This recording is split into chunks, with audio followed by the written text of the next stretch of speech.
大家好，歡迎嚟到女貓手貼。今日要同大家分享嘅係我10月份去輕井澤、白馬、湖隱、湯澤同日光自駕遊睇最美秋色。行程安排方面，我特登編排咗順路嘅路線，由成田機場開始經北湖田、輕井澤啦、白馬、湖隱、湯澤，最後到日光啦。每個地方停留時間都足夠慢慢欣賞紅葉㗎喇。而家咧就同大家逐日分享我今次嘅紅葉之旅，每個景點都會詳細介紹紅葉狀況同實用資訊，等大家都可以 plan 個完美嘅紅葉行程。我哋今朝早9點20分由香港搭大灣區航空出發，下晝3點就到達成田機場啦。一落機就即刻去機場嘅 budget 租車公司攞車。我提前喺 Jala 網站租咗架日產輕型車，8日總共43,000日元，幾抵還。攞完車就直奔第一個景點三井 Auto Park 莫張，行下買下嘢。行完街之後就去富里店燒肉傾，晚餐食燒肉放題，肉質唔錯，價錢合理，正好補充體力，繼續行程。食完晚飯去東環 INN 旗京線北湖田站東口酒店，星期六入住560港元包2位早餐。酒店有停車場嘅，非常之合適中途瞓一晚。咁酒店整體都整潔啦，早餐都唔錯。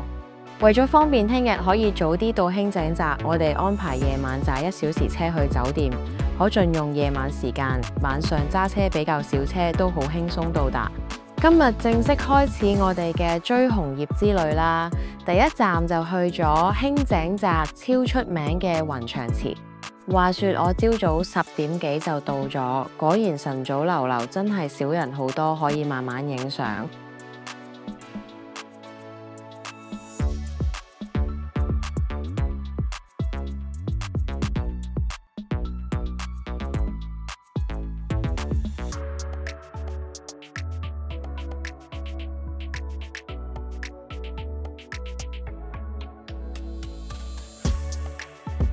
喺雲長池入口有間超有 feel 嘅咖啡 Stammer Komoba， 間咖啡就正喺雲長池入口旁邊，個位置好方便。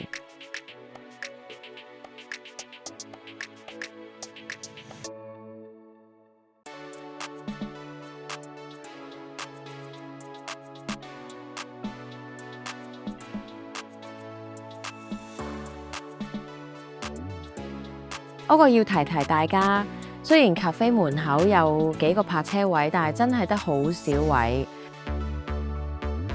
下一站午餐去咗川上間輕井澤本店，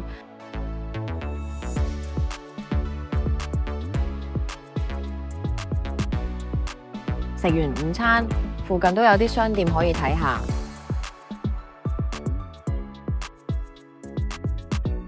揸車約10分鐘就可以到達輕井澤王子購物廣場，呢度應該要預行幾個鐘。呢一廣場環境好舒服，夜晚燈飾都好靚啊！同大家分享今晚呢間輕井澤酒店 Villa The Club，Carusa 真係要大力推薦。星期日都係700蚊港紙包2位早餐，房間又乾淨整潔，性價比爆燈。原來呢間係高爾夫球會嘅會員酒店，難怪個環境咁開揚舒服啦。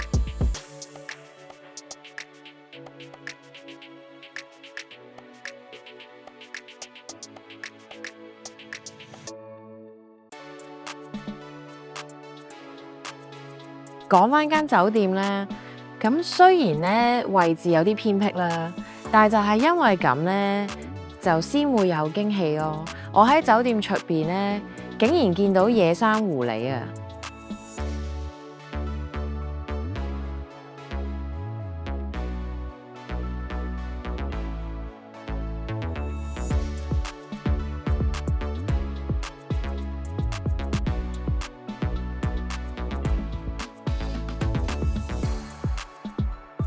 不過咧，要提提大家，如果自駕嘅話，千祈唔好揀天黑之後先上酒店，因為佢喺山上面，條山路又彎又斜，最緊要係全程冇街燈㗎。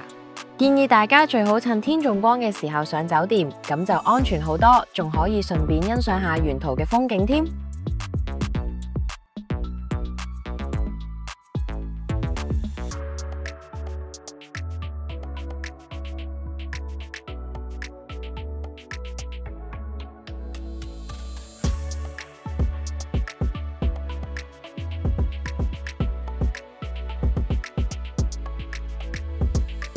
房間窗外景色都好開揚嘅。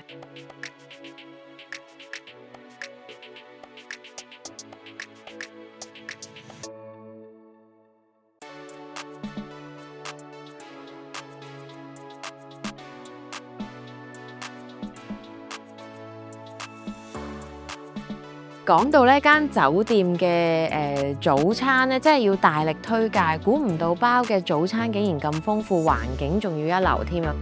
個餐廳係落地玻璃設計，望出去就係高爾夫球場，綠油油一片，真係好舒服。我見到好多住客都係啲高爾夫球友，個個食完早餐就準備去打球，個氣氛好正。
食完個超滿足嘅早餐，我哋就離開酒店，揸車大概15分鐘左右，好快就到咗輕井澤嘅白絲瀑布。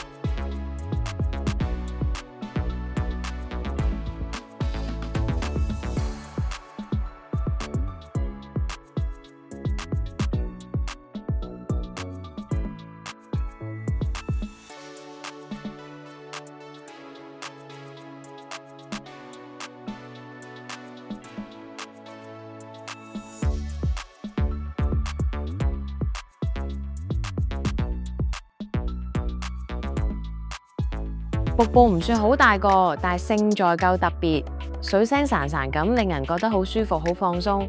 我見好多遊客都企喺度睇到唔捨得走，不停咁影相。四周圍嘅環境都好乾淨，空氣清新，仲有陣陣涼爽嘅水氣撲面而來，好舒服。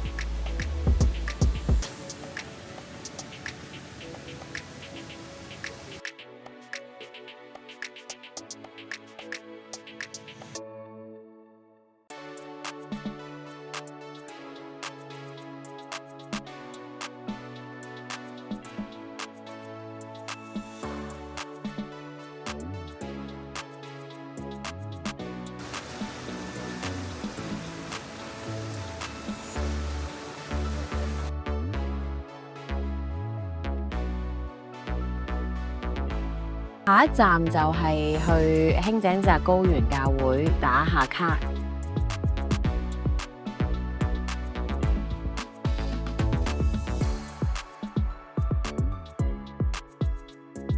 離開輕井澤，我哋就開車出發去白馬啦。途中經過一個好正嘅休息站 Old Lakeside Cafe， 真係要同大家介紹下。呢間咖啡嘅位置真係冇得頂，就喺湖邊，全落地玻璃，坐喺入邊飲咖啡，成個湖景盡收眼底。我哋揀咗個窗邊位，望住個湖，真係超到唔捨得走。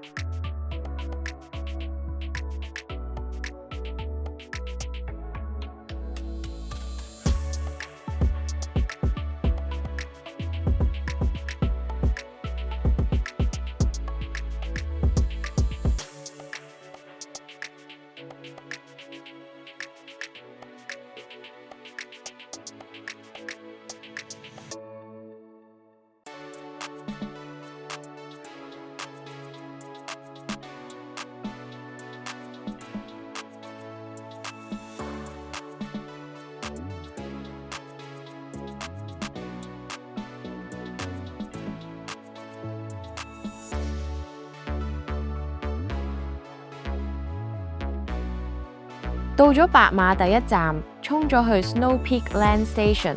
呢度唔止賣戶外用品，成個展示區設計到好似露營體驗館咁，超有心思，粉絲必到。跟住行埋隔離間 The North Face Gravity， 款式好似都幾多。戶外迷嚟白馬一定要預時間同彈藥掃貨啊！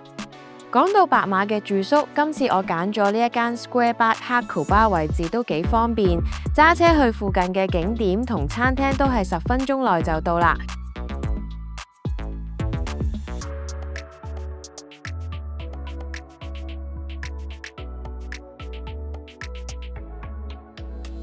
講到白馬嘅晚餐，真係要提提大家，呢度好多食店都好早閂門啊！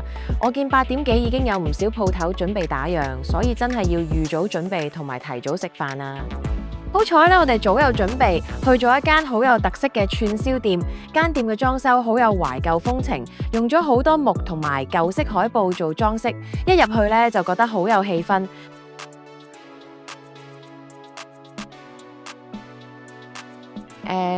瞓醒咗，第一站係 Hakuba Mountain Harbour， 真係白馬嘅人氣紅葉景點。我專登揀平日朝早8點就到，果然係明智決定。搭纜車上山嘅時候，已經見到成個山谷嘅紅葉開始變色，真係未到山頂已經勁期待。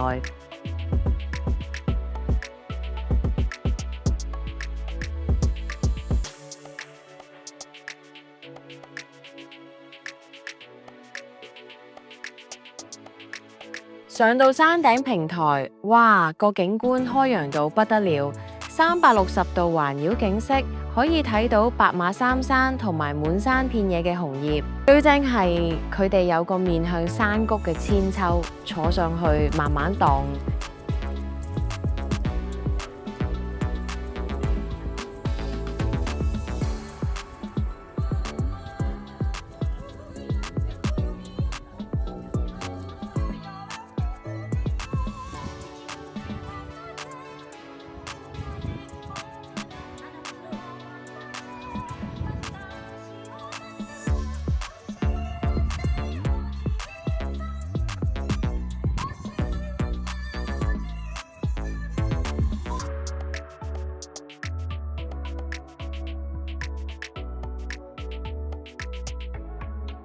落咗山頂平台，原來下邊仲有一層好好玩㗎。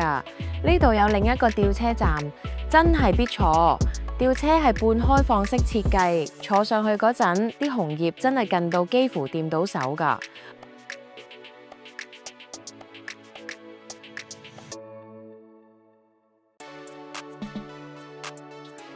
而家分享10月29日紅葉狀況俾大家作參考啦。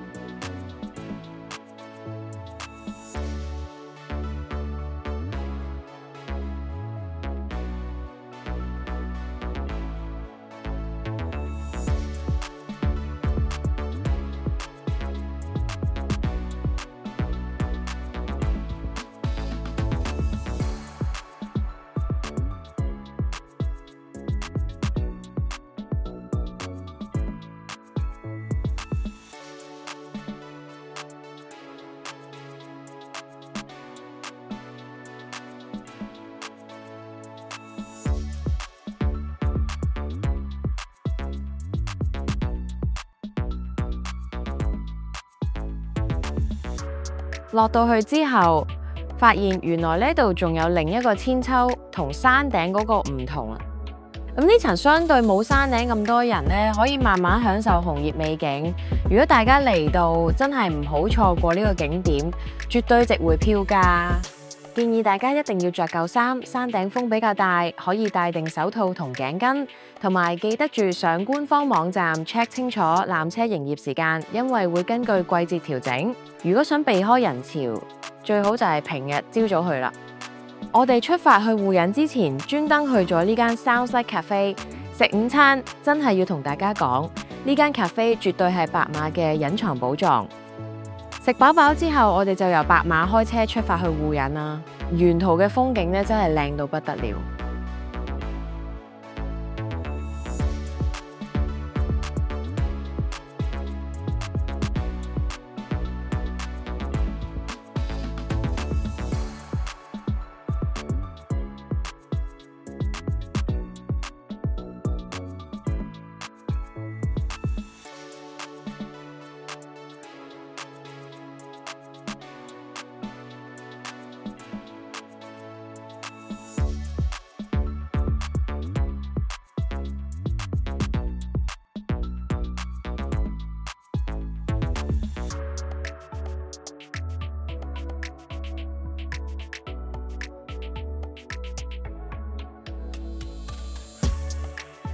到咗營地啦，我哋先去 check in， 職員好友善，好快就辦好手續啦。今次 book 咗個包早餐同晚餐嘅套餐，晚餐係 BBQ 嚟㗎，成個 package 係4萬日元，計返都係2000幾港紙，以包兩餐同埋咁靚環境嚟講，性價比真係好高。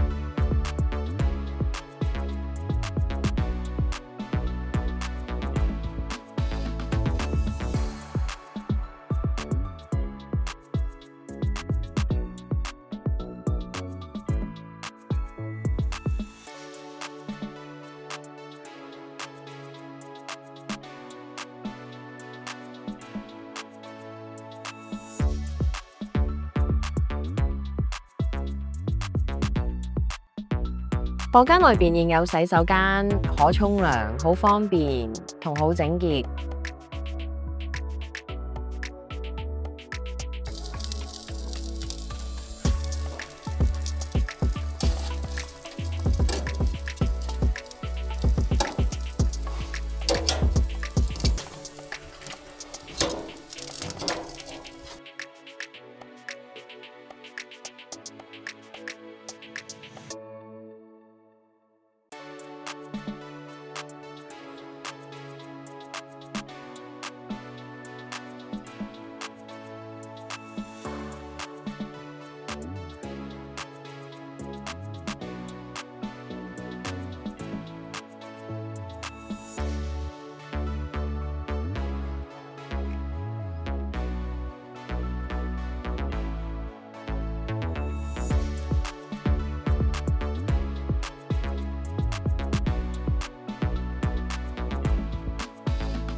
食完早餐，我哋喺營地慢慢散步，享受最後一刻嘅寧靜。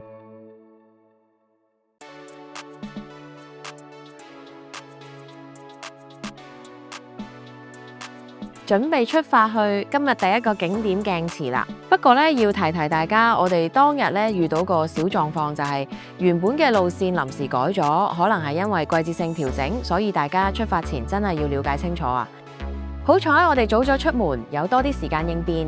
建議大家可以上官方網站睇睇最新交通安排，或者問下當地人，咁就唔會影響行程啦。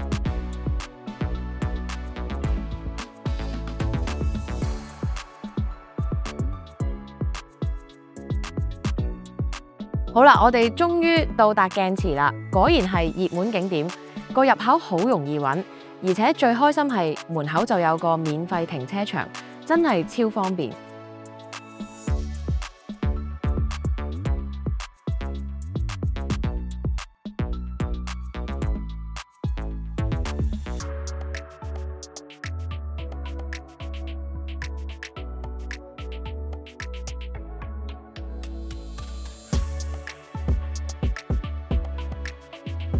泊好車行過去入口，已經見到唔少人喺度影相，個環境真係冇得頂。四周都係高聳嘅樹木，空氣清新到不得了。未入去已經感受到個氣勢。由停車場行去鏡池大概5分鐘左右，條路平坦好行，就算老人家同小朋友都完全冇問題。沿途已經可以欣賞到好多靚景，我哋都忍唔住停低影咗幾張相先。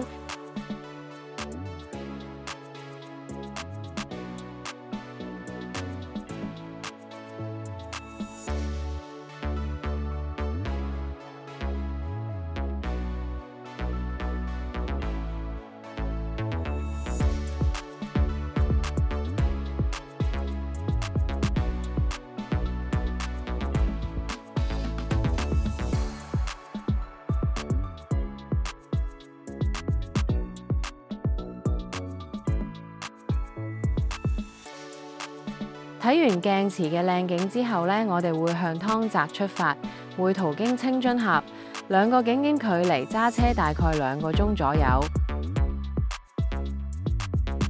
行完2個景點，我哋繼續開車去湯澤。今晚會入住溫泉旅館，浸返個熱辣辣嘅溫泉，享受下鄉土料理，諗起都覺得正啊！今晚入住嘅係商業溫泉旅館，1泊2食包，2位43,000日元，以包2餐同溫泉嚟講，個價錢都算合理㗎。間旅館好有傳統日式風情，房間又大又乾淨，仲有個小露台對住山景。晚餐係豐富嘅懷石料理，每道菜都整得好精緻，食材又新鮮。最正梗係佢嘅溫泉啦，有室內同露天風呂，浸住熱辣辣嘅溫泉，望住星空同山景，成個人即刻鬆晒。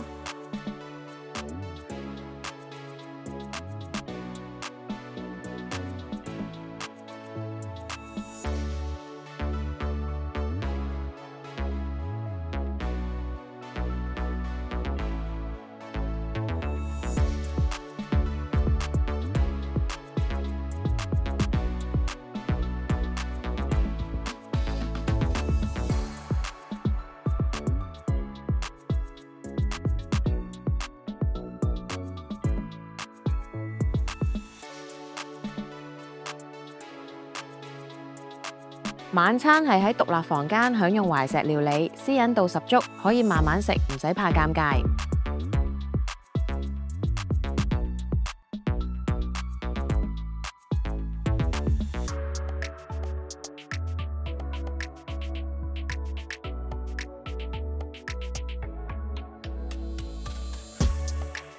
浸完溫泉返房，瞓得特別好。第二朝一早起身就去食自助早餐啦。個餐廳都好大，食物種類多到眼花繚亂。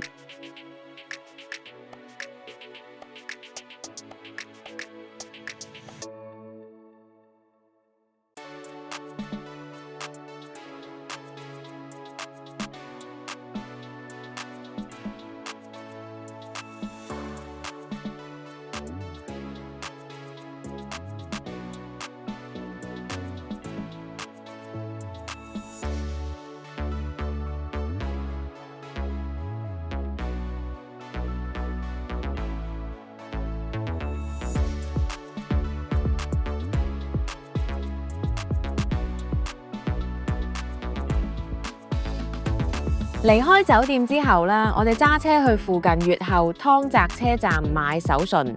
車站裏邊有條好好行嘅手信街，兩邊鋪頭賣緊各式各樣特產。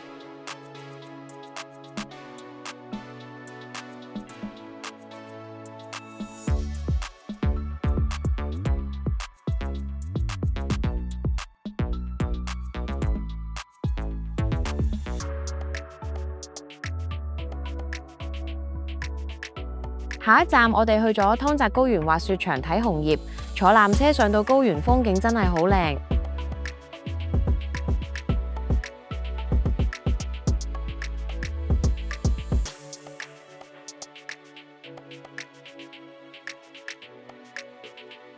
跟住我哋轉乘 Gala 纜車去愛之中展望台，呢段纜車景觀更加開揚，可以睇到遠近唔同層次嘅紅葉。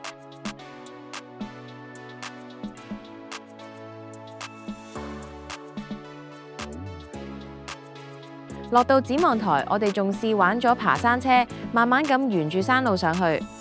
最暖心係服務人員真係好友善，主動幫我哋影咗好多相，仲教我哋擺唔同 pose， 捕捉最好嘅角度。佢嘅熱情招待令成個體驗更加難忘，真係好多謝佢。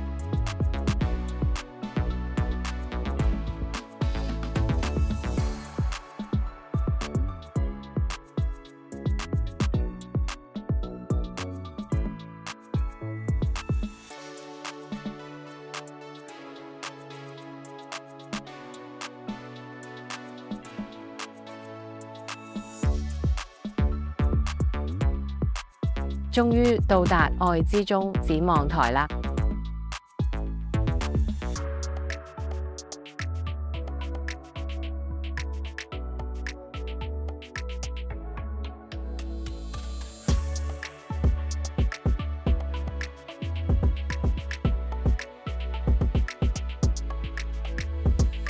坐完爬山車落返山之後，我哋就去玩滑道啦。呢個滑道係用膠製嘅兜，坐住佢沿住彎彎曲曲嘅軌道滑落山，速度可以自己控制，好玩得嚟又唔會太刺激。沿途仲可以欣賞風景，真係雙重享受。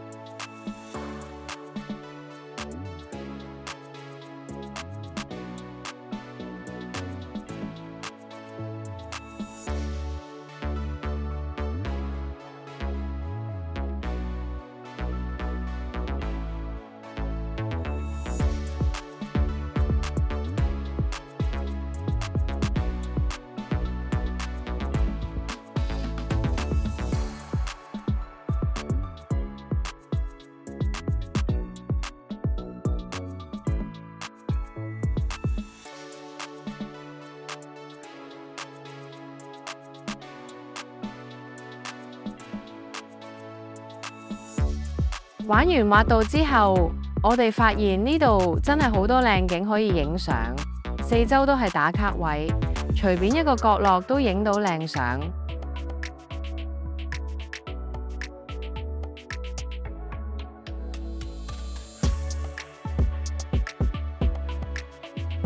離開湯澤之後，我哋就向日光出發啦。途中經過吹角瀑，當然要落車參觀下呢個被稱為東洋嘅尼亞加拉嘅瀑布啦。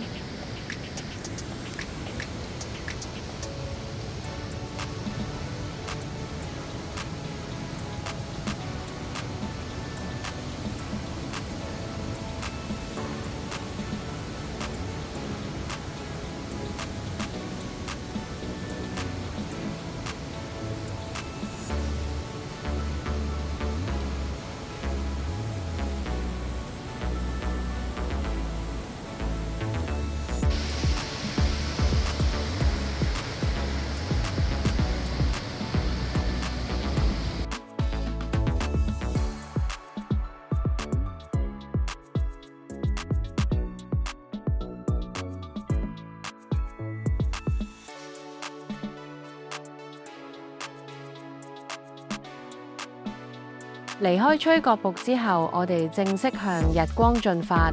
一進入日光範圍，即刻感覺到紅葉嘅層次完全唔同晒，色彩更加豐富濃郁，真係好似踏入咗一個紅色嘅童話世界。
上喀發平展望台嘅山路真係刺激又好玩，條路係連續不斷嘅髮夾彎，每個轉彎都帶嚟唔同角度嘅紅葉美景。雖然要好專注揸車，但眼前嘅景色真係令人忘卻疲勞。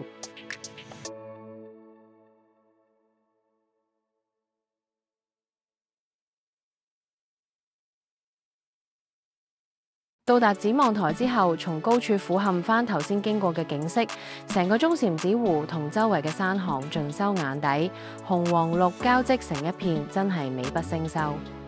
嚟到 Brilliant Village Glamping 真係眼前一亮，我哋入住嘅係高級圓頂帳篷，成個設計高級，入邊空間寬敞，設備齊全，仲有獨立冷暖氣，完全唔使擔心天氣問題。呢個 package 係38,000日元，包咗 BBQ 晚餐同第二朝嘅早餐，計返都係2000幾港紙。以咁高質素嘅 glamping 體驗嚟講，真係好抵玩。最正係撞正萬聖節，成個營地佈置得好有氣氛，道具都係南瓜裝飾同恐怖佈置，仲有特別嘅萬聖節活動。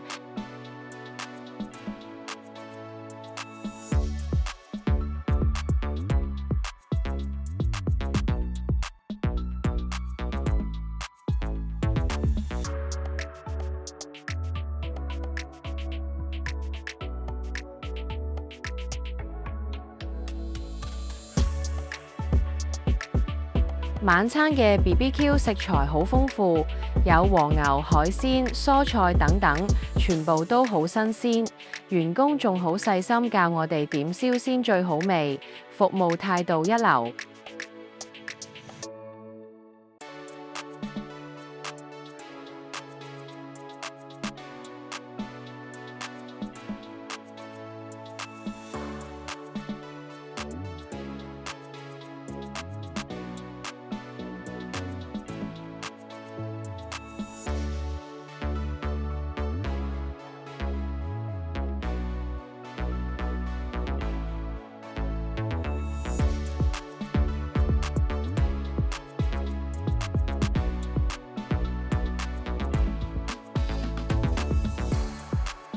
呢度嘅服務人員呢，好有禮貌。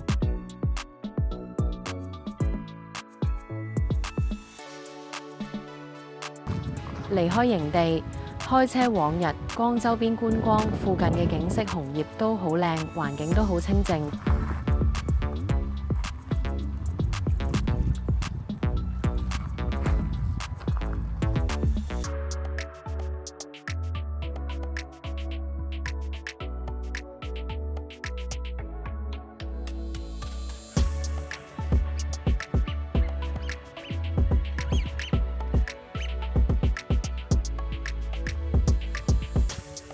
多謝大家收睇我哋今次嘅日本追風之旅。如果鍾意我哋嘅影片，記住俾個讚同留言，多謝。